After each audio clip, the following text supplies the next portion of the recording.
ನಾನು ಪಲ್ಲವಿ. ವಿಜಯಪುರ ನಗರದಲ್ಲಿ ಮೊದಲ ಬಾರಿಗೆ ಜರುಗಿದ 9ನೇ ಸಾಹಿತ್ಯ ಸಮ್ಮೇಳನ ಕಾರ್ಯಕ್ರಮದಲ್ಲಿ ಡಾಕ್ಟರ್ ಬಿ.ಆರ್. ಅಂಬೇಡ್ಕರ್ ಅವರ ಮೊಮ್ಮಗ ಪ್ರಕಾಶ್ ಅಂಬೇಡ್ಕರ್ ಅವರ ಭಾರತೀಯ ಪ್ರಜಾತಂತ್ರ ಸವಾಲು ಮೀರುವ ದಾರಿಗಳು ಮತ್ತು ಸಂಸ್ಕೃತಿಗಳ ಬಗ್ಗೆ ತಿಳಿ ಹೇಳಿದರು. ವಿಜಯಪುರ ನಗರದ ಕಂದಗಲ್ ಹನುಮಂತರಾಯ ರಂಗಮಂದಿರದಲ್ಲಿ ಮೊದಲ ಬಾರಿಗೆ 9ನೇ ಸಾಹಿತ್ಯ ಸಮ್ಮೇಳನ ಕಾರ್ಯಕ್ರಮ ಜರುಗಿತು. ಕಾರ್ಯಕ್ರಮದಲ್ಲಿ ಎಲ್ಲರೂ ಪ್ರಮಾಣ ವಚನ ಸ್ವೀಕರಿಸಿ ಹೋರಾಟದ ಹಾಡುಗಳನ್ನು ಹಾಡುತ್ತಾ ನಂತರ ಅತಿಥಿಗಳು ಪಂಜಿ ಹಿಡಿದು ಬಂದು ಕಾರ್ಯಕ್ರಮಕ್ಕೆ ಚಾಲನೆ ನೀಡಿದರು. ಪ್ರಜಾಸತ್ತಾತ್ಮಕ ಗಣರಾಜ್ಯವನ್ನಾಗಿ ರೂಪಿಸುವುದಕ್ಕಾಗಿ ಭಾರತದ ಎಲ್ಲ ಸಾಮಾಜಿಕ, ಆರ್ಥಿಕ ಮತ್ತು ರಾಜಕೀಯ ನ್ಯಾಯವನ್ನು ವಿಚಾರಿಕೆ, ಧರ್ಮ ಮತ್ತು ಉಪಾಸನೆಯ ಸ್ವಾತಂತ್ರ್ಯವನ್ನು,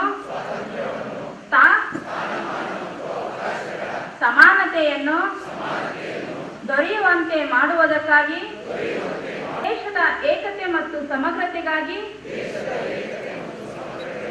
ಎಲ್ಲರಲ್ಲಿ ಭ್ರಾತೃತ್ವ ಭಾವನೆಯನ್ನು ಮಾಡಿ ನಮ್ಮ ಸಂವಿಧಾನ ಸಭೆಯಲ್ಲಿ 1949ನೇ ಇಸವಿಯ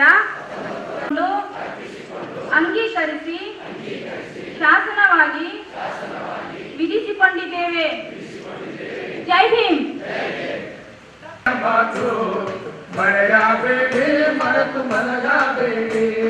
ಜಾತಿ ವರ್ಗ ಒಂದೇ ನಾಣ್ಯದ ಎರಡು ಮುಖಗಳು, ಜಾತಿ ವರ್ಗ ಒಂದೇ ನಾಣ್ಯದ ಎರಡು ಮುಖಗಳು. ವಂಚಿತರೇ ಈ ದೇಶದ ವಾರಸುದಾರರು, ವಂಚಿತರೇ ಈ ದೇಶದ ವಾರಸುದಾರರು.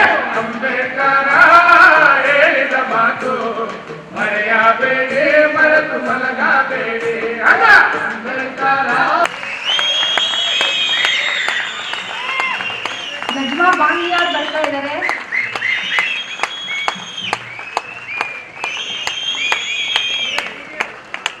ಎಲ್ಲ ಅವ್ರ ಬೇಗ ಓದ್ಬೇಕು ಕಂಡ್ರೆ ಸಾಹಿತ್ಯ ಮೇಳವನ್ನ ಮತ್ತು ಆಗು ಹೋಗುಗಳನ್ನ ವಿಶಿಷ್ಟವಾಗಿ ಉದ್ಘಾಟನೆ ಮಾಡಿದ್ದಾರೆ. ಸಿಟಿ ಎಲ್ಲ ಹೋಗ್ತಾ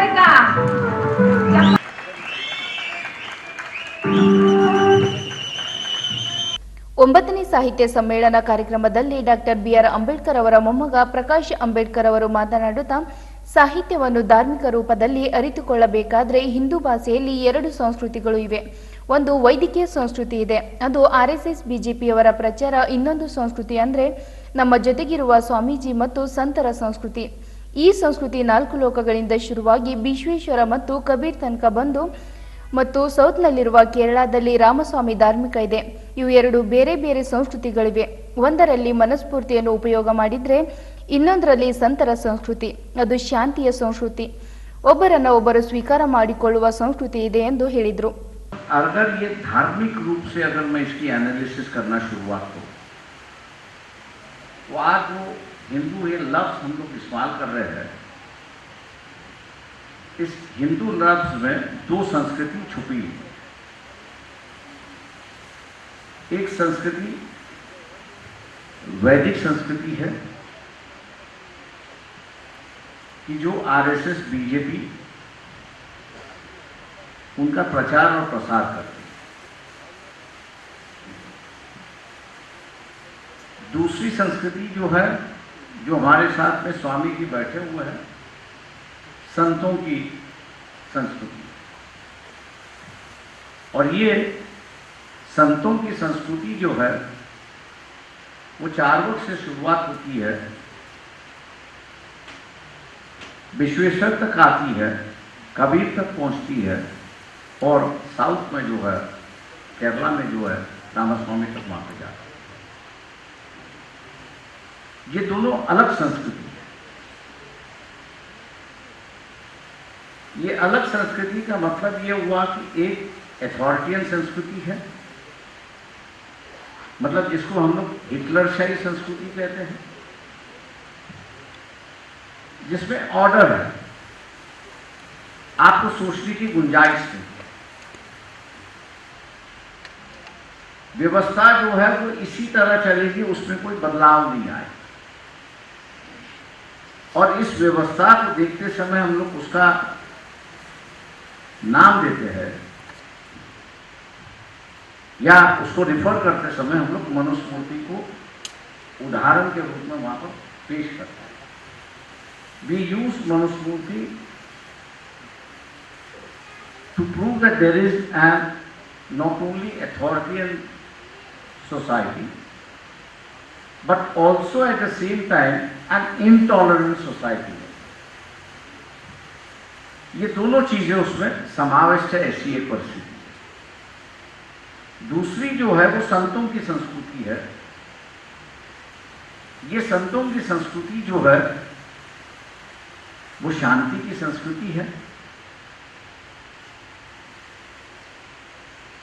एक दूसरे को स्वीकार करने की संस्कृति है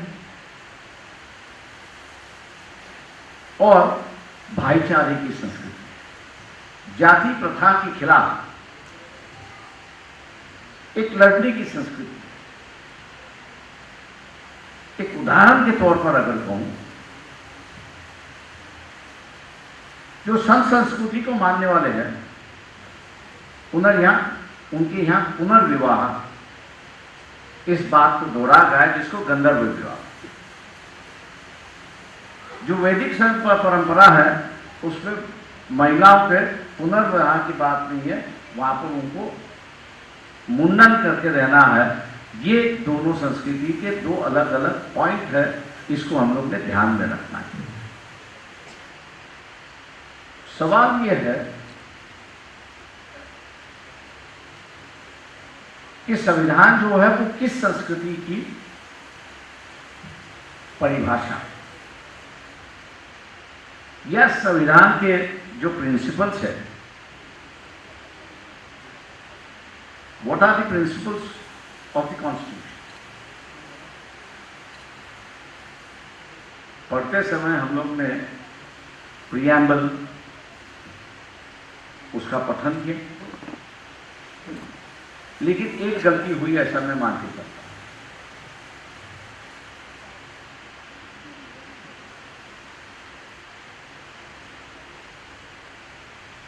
ये जो शपथ ग्रहण की जो बात है, ये किससे शुरुआत है? जहां तक मेरा अध्ययन है, मैं समझता हूं कि हिटलर ने इसको शुरुआत,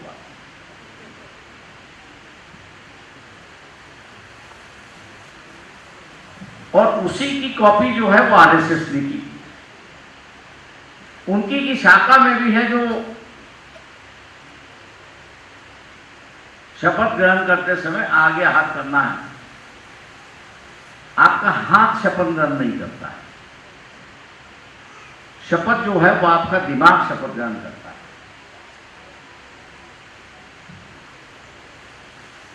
ये जो कॉपी मास्टर्स या इंपोज करने की जो व्यवस्था है, उसको हम लोग ने पहला रोकना है। डेमोक्रेसी और कॉन्स्टिट्यूशन दोनों को अगर बचाना है तो ये जो अथॉरिटेरियन संस्कृति के जो साइंस है, उस साइन को हम लोग ने खत्म करना है। अब यहां साइन क्या है? पगड़ी पहनाते हो या नहीं पहनाते हो? आप सभी पगड़ी पहनते हैं, लेकिन ये पहले पगड़ी का अधिकार किसका था?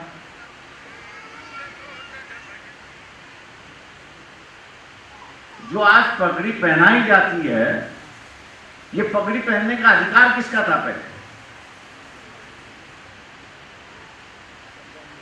आप कह रहे हैं कि भैया हम उसको सोशलाइज कर रहे हैं। मैं सोशलाइज नहीं कह रहा हूं, मैं इंपोज की बात कर रहा हूं कि ये पगड़ी जो है ये पहले फलाने फलाने समाज के जो लोग हैं वही पहन सकते थे, बाकी के नहीं पहन सकते। अगर इक्वलाइजेशन आपको करना है, पगड़ी की ही इक्वलाइजेशन आपको करनी है, तो मेरे ख्याल से जो समाज के छोर लैडर के सबसे नीचे है उसकी पगड़ी का अगर सोशलाइजेशन होता है, उसके पगड़ी का अगर सोशलाइजेशन होता है तो मैं मान के चलता हूं कि इंसानियत की सोशलाइजेशन की शुरुआत, इंसानियत की सोशलाइजेशन की शुरुआत हुई और इंसानियत की सोशलाइजेशन की शुरुआत हुई तो मैं मानता हूं कि संविधान और डेमोक्रेसी, इसको दोनों बचाने की बात वहां पे शुरुआत हुई। मैं ऑथर भूल रहा हूं, अमेरिकन ऑथर है हैमिल्टन, यस, हैमिल्टन की किताब थी, लेकिन उससे पहले और एक किताब आई थी, मेरे ख्याल से अहमद रशीद की थी, पाकिस्तानी थे, इसलिए हम लोग ने किसी ने उसको अध्ययन नहीं किया। उसी में भी उसने ऑयल को लेके क्लैश ऑफ सिविलाइजेशन की बात की। उसी तरह मैं आज मान के चलता हूं कि संविधान के माध्यम से दोबारा क्लैश ऑफ सिविलाइजेशन इस देश में शुरुआत हुई। एक वैदिक परंपरा कि जिसको संविधान ने ठुकरा दिया, हम इसको मानेंगे नहीं। और संतों की परंपरा जो है, उस संतों की परंपरा के संविधान पर देश को लागू करने की कोशिश यहां पर हुई। मैं जानबूझ के कोशिश इस लफ्ज को इस्तेमाल कर रहा हूं क्योंकि ना संविधान ना डेमोक्रेसी दोनों हमारे जिंदगी के अंग बन चुके हैं। ये अगर कल्चरली हमारे अंग बनते हैं तो मैं समझता हूं कि समाज के अंदर उसका समावेश हो चुका है। They have become part and parcel of a society. ये बनने जा रहे हैं और यहां मैं समझता हूं कि हम लोग की एक क्लैरिटी होना सबसे बड़ी बात है। अगर जिंदगी के हमारे फंडास नहीं हुए, जीने के अगर हमारे फंडास नहीं हुए, तो हम लोग ना संविधान बचा सकते हैं ना यहां की डेमोक्रेसी बचा सकते। मैं उदाहरण के तौर पर दोबारा आपसे कहूं कि ये जो पब्लिक सर्विस में गए हैं, गवर्नमेंट सर्विस में गए हैं, इनकी एटीट्यूड क्या है? आज उनकी एटीट्यूड अगर हम लोग देखें तो जिस पब्लिक स्कूल से नगर पालिका हो, जिला परिषद हो, पंचायत समिति हो या संस्था हो, उन स्कूल में से जो पढ़े लिखे हो गए, आज उसी को वो कंडेम करते हैं। जवाब मुझे मत दीजिए, आप अपने आप को जवाब दीजिए। अगर यही पब्लिक स्कूल्स जिला परिषद के, नगर पालिका के, कॉरपोरेशन के और कुछ संस्थाओं के नहीं होते तो क्या आप पढ़ सकते थे? लेकिन आज पढ़ लिख कर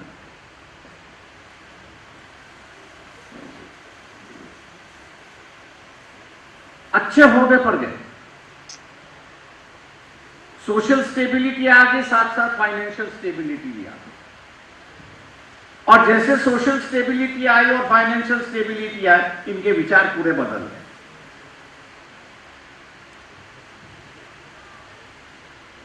अब ये प्राइवेटाइजेशन, निजीकरण हम जिसको कहते हैं,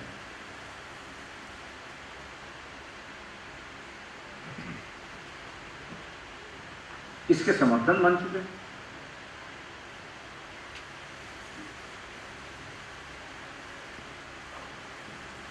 पहले भी शिक्षा निजीकरण नहीं था, ऐसा नहीं कि नहीं था, और निजीकरण में होने की वजह से बाय रिलीजन उसको बंदिश बना दिया।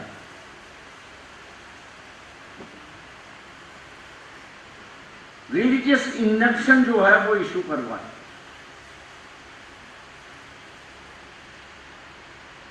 इस रिलीजियस इंजंक्शन को तोड़ा किसने? तो यहां अंग्रेज की जो सरकार आई उसने तोड़।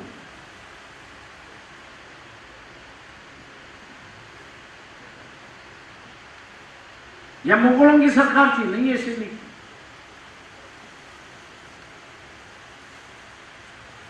सभी जगह थी, लेकिन इस इंजंक्शन को वो तोड़ नहीं पाए।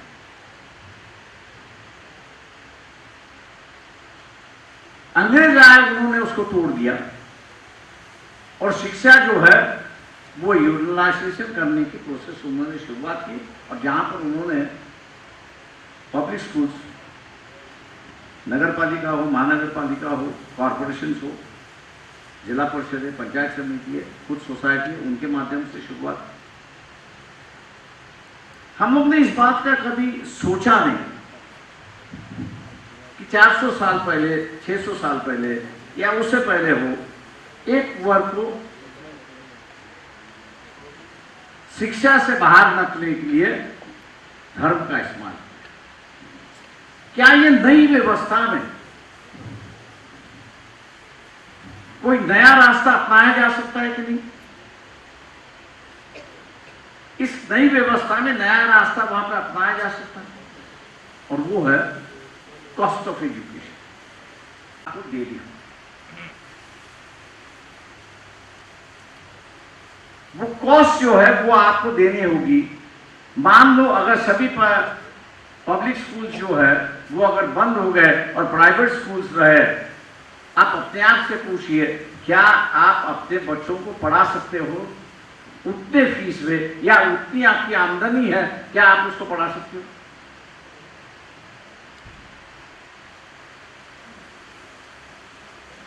हर समय बाबा साहब को हम लोग ने याद करना चाहिए। कहीं यही विचार हम लोग कहते हैं। बाबा साहब ने कहा कि every generation is a new nation. अब every generation is a new nation है, तो इसका मतलब है उस नए नेशन की नई समस्या है कि जिसको हम लोग ने समझना है। उस नई जनरेशन की समस्या के साथ हम लोग जुड़ेंगे नहीं तो ना हम संविधान बचा पाएंगे, ना यहाँ की डेमोक्रेसी बचा पाएंगे। अगर यही संविधान बचाना है और यही डेमोक्रेसी बचानी है, तो हम लोग को जो है वो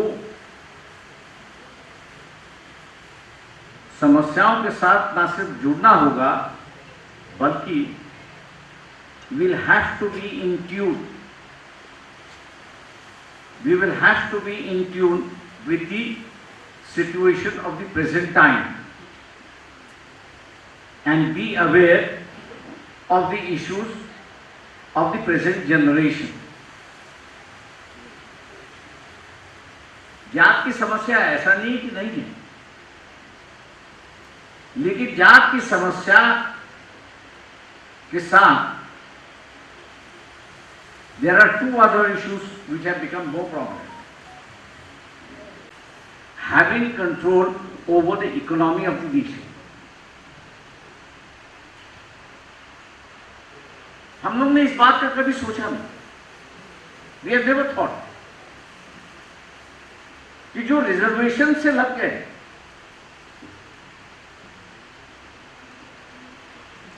उनका जो है,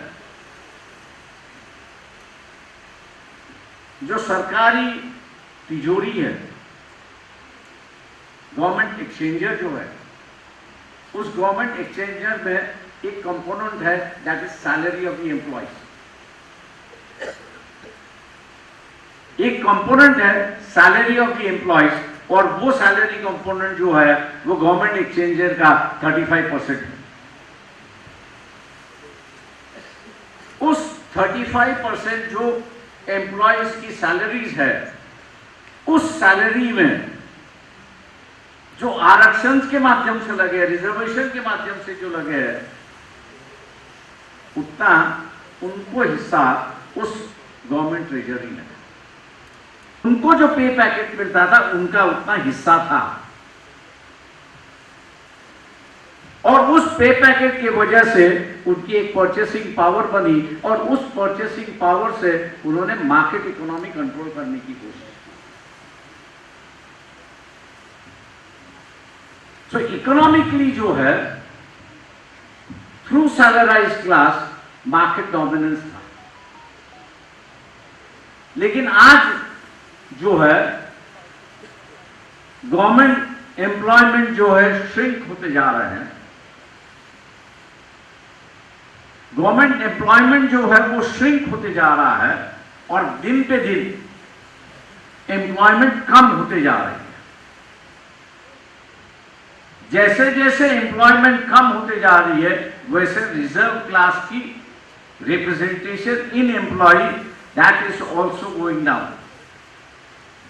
ना मार्केट पे ना हमारा कंट्रोल होगा, ना यहाँ की सरकारी तिजोरी पर हमारा कोई कंट्रोल होगा, ऐसी एक परिस्थिति।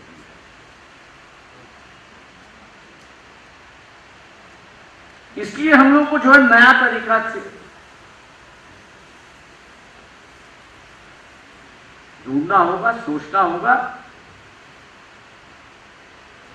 और इसके लिए सबसे बड़ी बात शिक्षा तो हम लोग ने ले ली। दो चीजें और बाबा साहब ने कही, संगठन और एजुकेशन।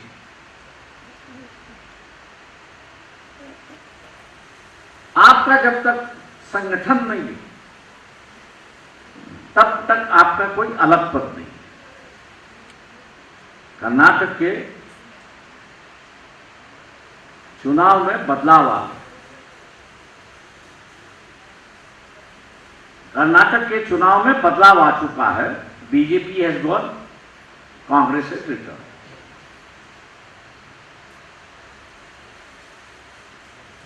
लेकिन मैं ये जो कह रहा हूं कि जो फुले शाहू अम्बेडकरवादी है,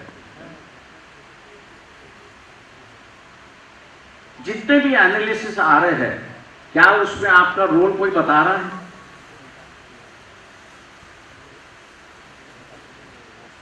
इस एनालिसिस में कि यहां जो फुले शाहू अम्बेडकर वाद को मानते हैं, इनका कोई इस बदलाव में रोल है?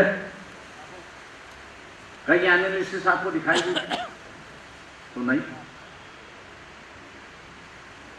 क्यों नहीं दिखाई देती?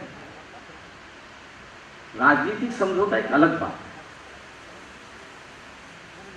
राजनीतिक समझौता एक अलग बात है, लेकिन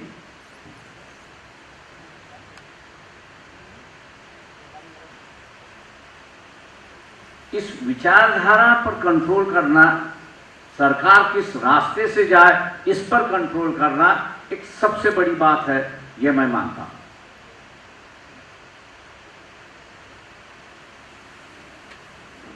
आज देखिए कि मुसलमानों के लिए सबसे बड़ा इशू है पैगंबर साहब और मस्जिद। ये दोनों चीजें जो है वो मुसलमानों के लिए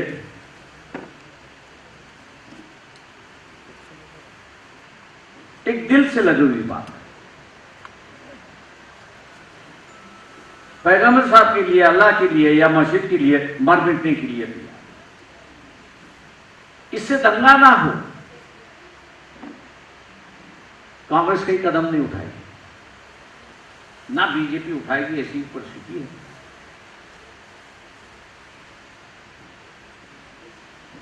ये जो आर्टिकुलेशन की जो बात है, ये आर्टिकुलेशन आप कब कर सकते हो? जब आपके पास संगठन हो, और संगठन होने के बाद आप उसके लिए एजिटेट करने के लिए तैयार हो, तब जाके आप जो कह रहे हैं वो इस व्यवस्था का हिस्सा होगा, नहीं तो नहीं होगा। अपने आप को बचाना है, ये बात तो सही है, लेकिन साथ साथ जो व्यवस्था बनी है उस व्यवस्था को भी आपको बचाना है। और इसलिए उन्होंने कहा था कि आपकी झुकी ये आप ही की रहनी चाहिए। मैं आप लोगों से पूछता हूं कि आपकी राजनीतिक झुकी कौन सी है?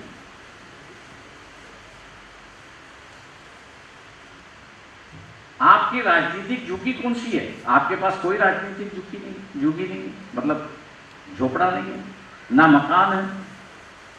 आप दूसरे के मकान में रहते हो, दूसरे के झोपड़े में रहते हो, दूसरे के झुग्गी में रहते हो। उसको जब लगता है कि इसको चाहिए तो नजदीक कर देता है, जिस दिन नहीं रखना है उस पर गांड का नाक मार के फेंक देता है। हुआ या नहीं हुआ? हम लोग ने डेमोक्रेसी और कॉन्स्टिट्यूशन दोनों को बचाना है, तो अपनी पहली इमेज बनाना हम लोग ने सीखना चाहिए, अपनी ड्यूटी बनाना सीखना चाहिए, अपना मकान बताना सीखना चाहिए, ताकि अगर किसी ने कहा कि भैया नहीं है तो हम अपने मकान में इज्जत के साथ रह सकते हैं, इज्जत के साथ यहां पर रह सकते हैं। इसलिए हम लोग को जो है वो नया व्यवस्था का सोचना चाहिए।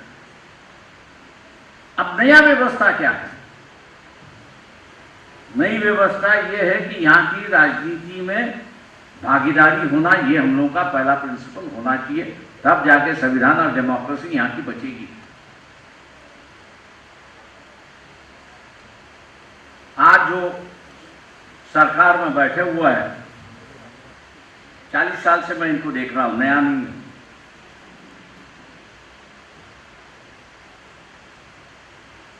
ये गरीबों को,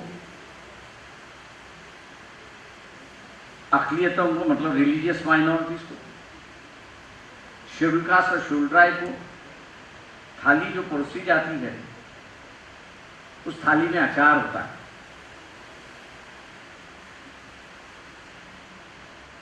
उस अचार का काम क्या है, मतलब क्या है? तो वो जो खाना है उसको स्वादिष्ट बनाना, बस उतना ही है। आपका इस्तेमाल जो है वो सिर्फ सत्ता हासिल करने के लिए, सत्ता एक दफे हासिल हुई तो आपका कोई फायदा नहीं है। इसलिए तो अगर यही हाल रहा, कई लोगों को बुरा लगेगा, लेकिन आरएसएस मदारी है, इतना याद रखो। आरएसएस मदारी है। ये मदारी को अपनी विचारधारा लागू करनी है, वैदिक विचारधारा लागू करनी है और संतों की विचारधारा को खत्म करना है। इसलिए कॉन्स्टिट्यूशन खत्म करना है।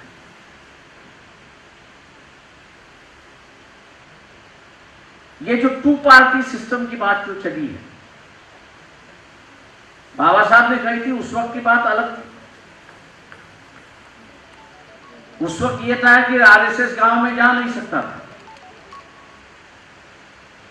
क्योंकि गांव में अगर आरएसएस वाला चले गया तो वहां पर उस पर आरोप लगते थे कि महात्मा गांधी की हत्या आपने की, और इसलिए गांव वाले उसको पसंद नहीं करते। उस वक्त की बात 2 सिस्टर पार्टी अलग थी। लेकिन आज 70 साल के बाद आरएसएस जो है एक वैदिक विचारधारा लेके धर्म के नाम पर लोगों को गुमराह कर रही है और संविधान पर हमला उन्होंने बोल दिया है। संविधान पे हमला बोल दिया, बोले फुल मेजॉरिटी आई तो हम लोग सब खत्म कर दें।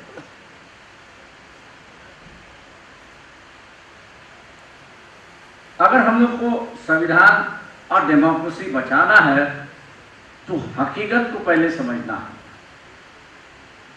जब तक हम लोग हकीकत को नहीं समझते, हम लोग जब तक हकीकत को नहीं समझते, तब तक हम लोग लड़ नहीं पाएंगे। ऐसी एक परिस्थिति।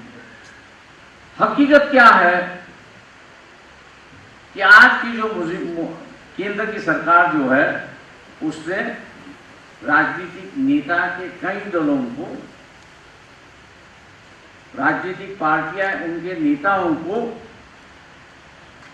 ईडी हो, सीबीआई हो, आईडी हो और कोई आईडी हो, उसके नीचे इंक्वायरी में ले चुके हैं। एक सवाल मैं आपसे कह रहा हूं, वो आपसे पूछे और उसका जवाब भी आपने अपने आप को। पुलिस इंस्पेक्टर ने कहा कि मैं तुमने गुनाह किया है, एक तो जेल भेजता हूं, नहीं तो पॉकेट की जो संस्कृति है, पॉकेट की जो संस्कृति है उसको लागू कर। अपने आप को जवाब दीजिए, आप कौन सी संस्कृति मानेंगे? पॉकेट की संस्कृति मानूंगा क्योंकि मैं अपनी आजादी चाहता हूं। अब ये जब अपनी खुद की राय है तो यहां के राजनीतिक नेताओं की राय क्या होगी? वही होगी। तो वही खेल ये आरएसएस नाम का जो मदारी है वो करने जा रहे हैं। उसने दबोच के रखा है, उसकी सांसें रखी है उसने। वो यही कह रहा है अगर तुझे सांसें चलनी है तो हम जैसे कह रहे वैसे अब चलिए, अगर नहीं है तो सांसें आपकी दबोच लूंगा, आपका अंत हो जाएगा। तो इस राजनीति को हम लोग ने समझना चाहिए, और इस राजनीति से अगर रास्ता निकालना है तो ये जो फुले शव अम्बेडकरवादी जो है, इनको अपना वजूद बनाना होगा, अपनी एक पहचान बनानी होगी, और अपना एक संगठन खड़ा करना होगा जो राजनीतिक संगठन।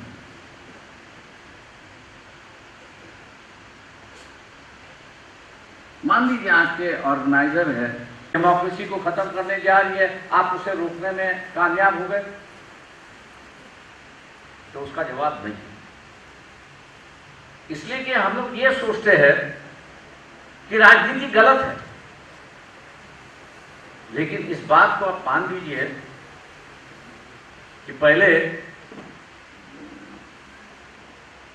धर्म के नाम से राजनीति चलती, टेम्पल था, टेम्पल के नाम से राजनीति चलती, पुजारी के नाम से राजनीति चलती। आज इस संविधान ने नया पुजारी और नई टेम्पल शुरू किया है। उस नया टेम्पल का नाम विधानसभा है और नया टेम्पल का नाम पार्लियामेंट है, और वहां का पुजारी जो है वो एमएलए है, और वहां का ऊपर का जो पुजारी है वो एमपी है। वो जो कानून बनाएंगे, वो जो व्यवस्था बनेगी, वही व्यवस्था चलती रहेगी। अब उस व्यवस्था में आपके कोई हिस्सा नहीं होगा तो आपके खिलाफ का ही व्यवस्था बनती जाएगी, और रास्ते पर चिल्लाने से कोई मतलब नहीं कि लोग जागरूक हैं।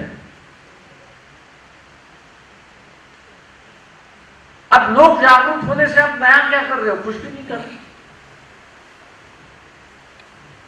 उसके ध्यान में आप कुछ अधिक डाल रहे हो तो कुछ अधिक नहीं डाल रहे।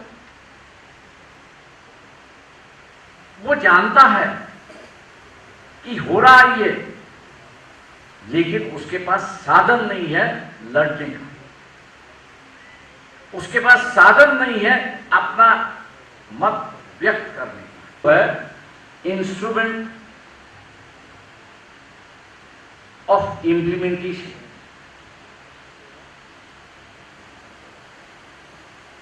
निर्माण करने की उसकी जरूरत है। अगर ये इम्प्लीमेंटेशन करने की इंस्ट्रूमेंट्स हम लोग के पास नहीं है तो मैं समझता हूं कि हम लोग का कहना जो है वो व्यर्थ है, ऐसी एक परिस्थिति। इसलिए इस डेमोक्रेसी के माध्यम से हम लोग ऐसे कतार पर खड़े हैं,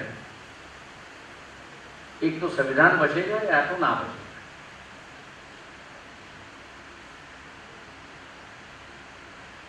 रीजनल पार्टी जो है वो संवैधानिक पार्टियां हो सकती है, क्योंकि उनकी अपनी जरूरतें हैं कि ये संविधान रहा तो ही हम लोग रहे, ये संविधान नहीं रहा तो हम नहीं रहे। लेकिन जहां तक नेशनल पार्टीज की बात कहूंगा, ಈ ಸಂದರ್ಭದಲ್ಲಿ ರಾಜಶೇಖರ್ ಯಡಹಳ್ಳಿ, ಅಬ್ದುಲ್ ರೆಹಮಾನ್ ಬಿದರ್ಕುಂದಿ ಮತ್ತು ಮಲ್ಲಮ್ಮ ಯಾಳ್ವ, ರಿಯಾಜ್ ಪಾರೋಕಿ, ಬಿ ಭಗವಾನ್ ರೆಡ್ಡಿ ಹಾಗೂ ಇತರರು ಉಪಸ್ಥಿತರಿದ್ದರು.